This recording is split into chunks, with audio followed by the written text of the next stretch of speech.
I want you to let the following statement really sink in. The idea of progress is often the enemy of actual progress. Let me repeat this.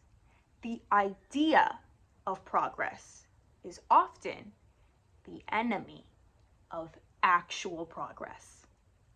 A lot of us think of life as levels. We need to get to the next level in order to feel more fulfilled, feel accomplished, feel happier. And I feel like the reason why we think this way is because of the society that we live in. We're taught to go to school, graduate, get a job, find a partner, get married, have kids. And each of those accomplishments has an elevated sense of happiness after achieving them, right? Because we see pictures of people being happy after they have kids and, saying, oh my God, it's the greatest thing ever, like having a mini you, and it's a love you'll never experience. We hear those things. We see those pictures of people getting married and their happy faces and graduating, and we only see the good in all of that. And so it's this formula that we've been ingrained with that we feel the need to adopt in our own lives because that's what's normal. That's what we've been taught.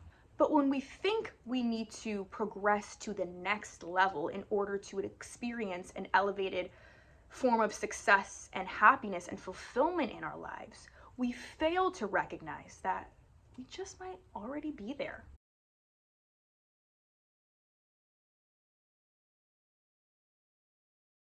The constant pursuit of more and more and more prevents one from appreciating what he or she already has now.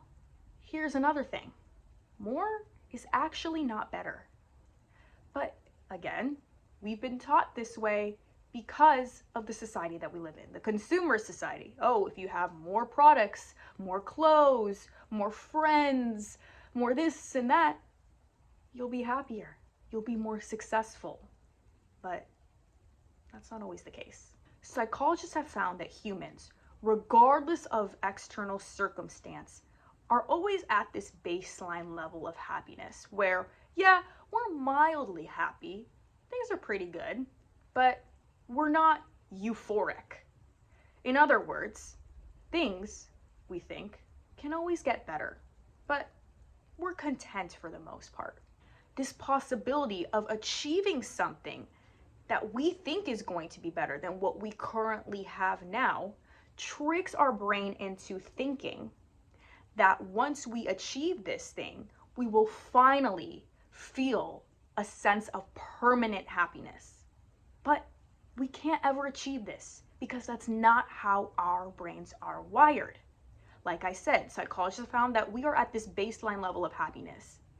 Even when we experience huge milestones, getting married, having kids, yes, you'll experience a huge rush of euphoria, but that's not permanent. And the same is true on the flip side.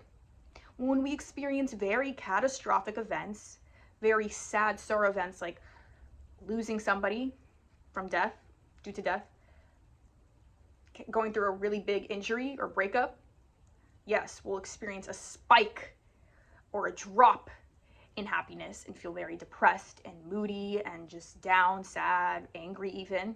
But this isn't permanent either. We always return back to this baseline. We always think, okay, in order to be happier, I need more followers, I need more money, I need more clothes, more.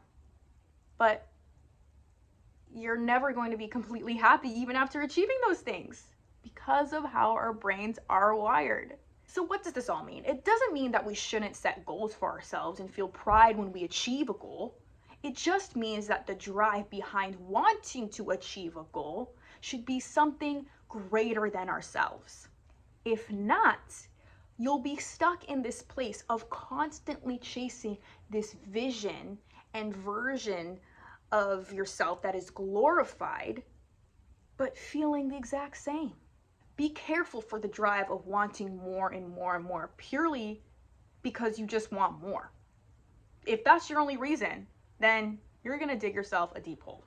As cliche as this is about to sound, be careful what you wish for because you just might get it. This video is inspired by Mark Manson and he says it best. So let me read you his words because it really is a beautiful, beautiful way of tying all of this together. Life is not a checklist, it's an economy. Everything must be traded for something else, and the value of all things rise and fall with the amount of attention and effort you put into them. And in that economy, we must eventually choose what we are willing to trade based on what we value.